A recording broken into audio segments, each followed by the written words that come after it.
윤석열 대통령이 긴급 브리핑을 연 것입니다. 자유대한민국을 수호하고 우리 국민의 자유와 행복을 약탈하고 있는 파렴치한 종북 반국가 세력들을 일거에 척결하고 또 자유헌정 질서를 지키기 위해 비상계엄을 선포한다라는 소식입니다. 이 비상계엄을 선포함에 따라 국방부에서 군 차원에서의 조치를 했다라는 내용도 저희가 속보로 전해드렸는데요. 관련해서 지금 이 상황에 대해서 전문가 시사평론가와 함께 좀 이야기를 나눠보려고 합니다. 현재 최수영 시사평론가와 전화가 연결이 되어 있습니다. 평론가님 나와 계십니까? 네, 안녕하세요. 네, 안녕하십니까. 저희도 지금 속보로 현장 상황을 좀 보내드렸습니다. 긴급 브리핑이 들어왔고 평론가님께서도 사실은 지금 이 상황을 이제 뉴스 등을 통해서 급작스럽게 전하셨을 텐데. 네네, 저도 속보를 보고 지금 막 알았습니다. 예, 그렇죠. 예. 이거 비상계엄이라는 이야기를 대통령이 직접 이야기를 했습니다. 듣고 좀 어떤 생각 지금 하고 계십니까? 네, 처음엔 저희들도 예. 이제 그 경제 관련한 예산안 관련한 브리핑이라고 해서 그렇게 기대를 하고 있었는데 이제 그렇죠. 비상계엄이라고 아주 굉장한 그 특단의 조치가 내려왔기 때문에 저도 예. 뭐 좀 당황스럽습니다만 그러나 이제 비상계엄이라는 게 예. 어찌됐건 이제 대통령께서 선포를 하시더라도 이제 이게 72시간 내에 국회 동의를 이제 받아야 되는 일이거든요. 그렇기 때문에 이제 야당의 동의를 받아서 이제 이렇게 시행돼야 되니까 이제 지금 이제 바로 시행될지는 모르겠습니다만은 그래도 가장 중요한 것은 대통령께서 왜 이렇게 지금 중대한 결단을 내리셨는가 하는 그런 부분인데요.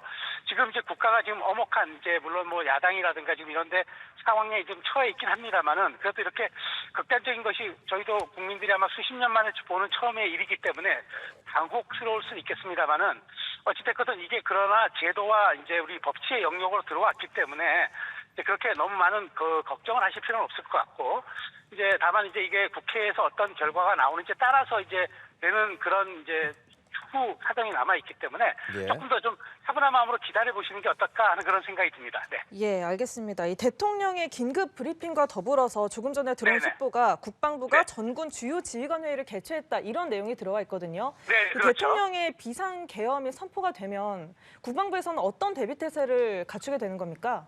네, 군은 이제 명령을 이제 받아서 집행을 하는 그런 이제 상명하복의 기관 아니겠습니까? 예. 그러다 보니까 당연히 이제 국군 최고 통수권자의 그런 명이 내려오면은 이제 준비를 하는 게 당연한 일이겠는데요.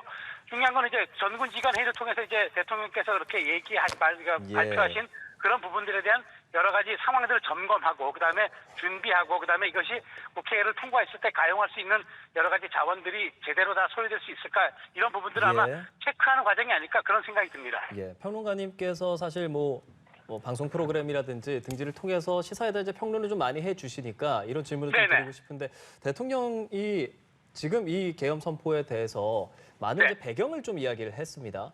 뭐 네. 예산에 대한 이야기도 했고 탄핵에 대한 이야기도 했고 관련된 내용들을 사실 평론가님께서 많이 좀 이야기를 하시는데 네. 우선 좀 하나하나 보자면 일단 탄핵안에 대한 이야기를 좀 직접적으로 언급한 부분. 윤석열 대통령이 직접적으로 언급한 그 배경에 대해서는 어떤 생각하시는지 그리고 현재 상황에 대해서 좀 직접적으로 좀 브리핑을 좀 해주시면 감사할 것 같습니다. 네, 그렇습니다. 지금 예. 사실 야당이 물론 이제 170석이 넘는 이제 거대 야당입니다만은 사실 그동안 정부가 할 수 있는 여러 가지 정책, 법안 이런 것들에 대해서 사실상 동의하기보다는 대선 불복에 가까운 그런 어떤 그 야당의 입장을 내므로써 사실상 국정의 발목을 잡아왔다고 예. 생각하신 것 같고 더 중요한 거는 사실 이번에 18번째 이제 그 감사원장 그다음에 그 중앙지검장에 대한 탄핵을 계속 하지 않았겠습니까? 예. 그런 측면에서 이것은 온당하게 정부를 견제하는 야당의 역할보다는 아마 국정을 마비시키고자 하는 야당의 정략적 어떤 정치적 의도가 있었다 이렇게 판단을 하신 것 같고 그다음에 그런 게 따라서 정부가 국정을 돌파하기 위해서는 무언가 2년 반 동안 남은 이 시간 동안 국민의 어떤 지지와 성원을 받아서 가기 위해서는 부득이하게 비상계엄이라는 도구를 선택할 수밖에 없었다. 그렇게 판단한 게 아닌가라는 생각이 듭니다. 예. 내일 본회의에서 감사원장이랑 서울중앙지검장 등에 대한 탄핵안이 예정이 되어 있지 않습니까? 그렇습니다. 그 상황에 대해서는 어떤 전망들이 나오고 있는지요?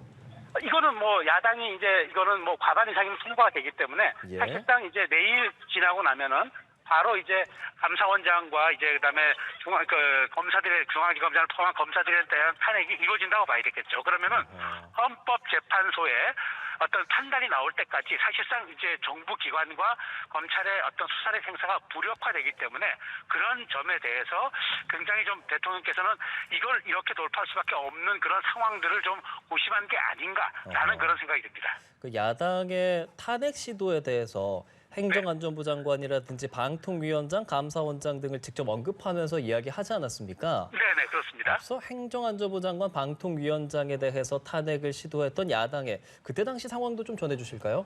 그렇습니다. 지난번 이태원 참사에 따라서 행정안전부 장관을 탄핵했고, 그다음에 방통위원장은 지난번에 이제 KBS 이사 등등 여러 가지 미디어 현안에 대해서 3명에 대한 탄핵을 하지 않았겠습니까? 그러다 그렇죠. 보니까 이것은 어떤 정책이라든가 현안에 대한 그 부분에 대한 판단에 따른 탄핵이 아니라 무조건적인 어떤 국정 운영에 대한 발목을 잡겠다라는 탄핵을 했다라는 판단하에 이렇다면은 이제 이렇게 탄핵의 일상화가 이루어진다면 그 정부가 운영할 수 있는 방법이 하나도 없고 그다음에 정부가 실질적으로 민생이라든가 그런 정책에 대해서 부처들이 운영할 수 있는 여러 가지 방법들이 다 사라지기 때문에 이건 국정의 무력화 혹은 발목 잡기 더 나아가서는 또 대선 불복이라는 그런 생각이 아닌가라는 판단하에서 직접적인 국민의 한번 그 어떤 마음을 얻어보자는 생각에 의해서 그렇게 결론을 내릴 수도 있었다는 제가 판단이 듭니다. 예, 대통령은 민주당의 감액 예산안에 대해서도 예산까지도 오로지 정쟁의 수단으로 이용하고 있다 이렇게 비판을 했잖아요. 지금까지 그렇습니다. 예산안을 둘러싼 좀 국정 상황 어떤 흐름이 있었는지에 대해서도 좀 브리핑을 해주실까요? 네네, 제가 간단하게 좀 말씀드리면은 이번에 정부 예산안에서 4조 1,000억을 감액하지 않았습니까? 근데 감액한 대부분이 수사기관이나 사정기관 혹은 우리가 흔히 얘기하는 이제 민생과 관련된 일선 치안기관들에 대한 말하자면 특수활동비, 특정 경비에 대해서 감액했던 건데 사실 이런 부분들은 기밀성, 보안성 그다음에 이런 것들은 사후 집행을 한 다음에 국회에 보고하면 될 일인데 사전에 이런 모든 것들을 다 우리에게 허락받고 집행을 해야 한다는 그렇게 해서 그것이 이루어지지 않으니까 국회가 이제 예산 감액에 대한 권능이 있어서 그런 점들을 다 시행했던 것 같은데 그렇게 따지면 사실은 정부가 앞으로 할 수 있는 일들이 전부 마비가 되거든요. 게다가 거기다 가장 중요한 건 대통령실에 이제 말하자면 특활비 82억 원을 전액 감액하지 않았습니까? 그런 것들이 그러면 이거는 이제 국정을 하라는 것인지 아니면 혹시나 이제 더더군다나 중요한 이제 국가 2조 4천억에 대한 예비 삭감 같은 경우들은 나중에 재해가 왔을 때 혹은 국가적 위기 상황이 있을 때 이걸 어떻게 극복하라는 얘기인지 이런 점들에 대한 고민도 함께 있었을 것 같습니다. 그래서 야당의 너무 무리한 예산 감액과 그다음에 단독 처리 그리고 앞으로 협상 과정에서의 그 어떤 해결 가능성이 보이지 않는다는 이런 점들이 아마 이런 부분에 대한 고민까지도 함께 이루어지지 않았을까라는 저는 조심스러운 전망이 듭니다. 예, 이렇게 예산이 줄면 행정부가 마비된다라는 상황을 이야기를 해주셨는데 네네. 여야가 굉장히 강대강 대치를 하고 있는 상황 속에서 일단은 국회의장이 10일까지 합의 기한을 두지는 않았겠습니까? 뭐 이거에 대해서는 10일까지 어떻게 보면 시간이 좀 있었다라고 볼 수도 있지 않습니까? 그렇습니다.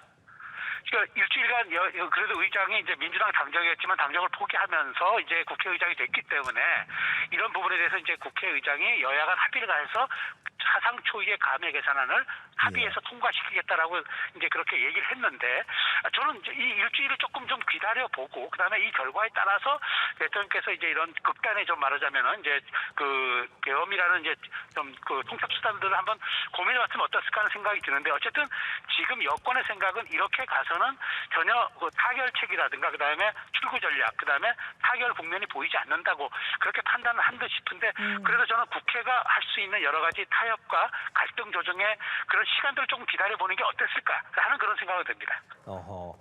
예산안 단독 처리 사실 헌정사상 초유의 일이고 윤석열 대통령도 오늘 심야 긴급 담화로 비상 계엄을 선포하는 데 있어서 그에 대한 이야기를 하지 않았습니까, 평론가님? 네. 야당 입장에서는 이렇게 처리할 수밖에 없다라고 말하는 것은 야당 입장에서는 또 어떤 배경인 겁니까? 야당 입장에서는 이제 정부가 그 어떤 특활비라든가 그런 예비비에 대해서 어떤 증빙이라든가 그다음에 사전 설명들이 좀 부족했다고 얘기하는데 사실 미래에 일어날 일에 대해서 이렇게 예측해서 얘기하거나 혹은 기밀성 보안성들이 어떤 그 예측이 돼서 이렇게 미리 줄 수 있는 것들이 한계가 있기 때문에 야당의 요구가 조금 무리했다고 생각이 듭니다만은 그런 측면에서 야당이 감액 탄핵 예산안을 예결위 차원에서 통과시켰지만 그래도 국회의장이 10일까지 본회의 차원에서는 유예시킨 거는 여야가 그래서 그 이후에라도 수정안을 가지고 좀 합의하라는 그런 뜻으로 해석이 되는데요. 그런 측면에서 어쨌든 야당이 좀 무리한 공세를 했다고 저도 분명히 생각이 듭니다만 그래도 정치라는 게 그래도 서로가 조율하고 갈등을 조정하는 그런 관계가 있기 때문에 예. 이런 부분들은 조금 예산안 조정 과정에서 조금 더 진일보한 결과들이 있지 않았을까라는 예. 그런 생각은 좀 듭니다. 네. 평론가님 이제 아무래도 이제 대통령 비상계엄이라는 선포를 했기 때문에 지금 이 상황에 대해서 야당도 이제 곧 입장을 내게 될 것이고 지금 이 네네, 상황을 지켜보는 시청자분들도 많이 계십니다. 평론가님께서 지금 굉장히 중요한 상태죠. 네네네. 어떤 시각으로 지금 상황을 좀 봐야 한다라고 좀 조언을 해주시겠습니까? 네, 지금 뭐 대통령께서 이렇게 예. 아주 굉장히 국민들 그 정말 충격에 빠뜨릴 수 있는 그런 아주 중요한 정책을 그러니까 개헌을 발표하셨는데 그럼에도 불구하고 이게 이제 72시간에서 시간이 경과해야 되고 군은 군대로 또 여러 가지 상황들을 점검해야 되는 상황들이 있기 때문에 동요하지 마시고 좀 차분하게 서로 이제 이것은 정치가 풀어야 될 영역이고 정부도 정부가 이런 입장을 발표했지만 바로 즉각 시행해서 뭐 무제한적으로 이것을 지금 바로 적용한다는 그런 측면도 아니기 때문에 예. 조금 차분하게 정치권의 대응과 그다음에 정부의 앞으로 진척 사항들을 좀 보면서 조금 좀 지켜보셨으면 어떨까라는 그런 생각이 듭니다. 알겠습니다. 평론가 저희가 갑작스럽게 전화 연결을 부탁드렸는데 응해주셔서 감사하다는 말씀을 좀 드리겠고요. 네네. 예, 지금까지 최수영 시사평론가와 함께 윤석열 대통령의 비상계엄 선포에 대한 이야기를 좀 들어봤습니다. 고맙습니다. 고맙습니다. 감사합니다. 네. 네.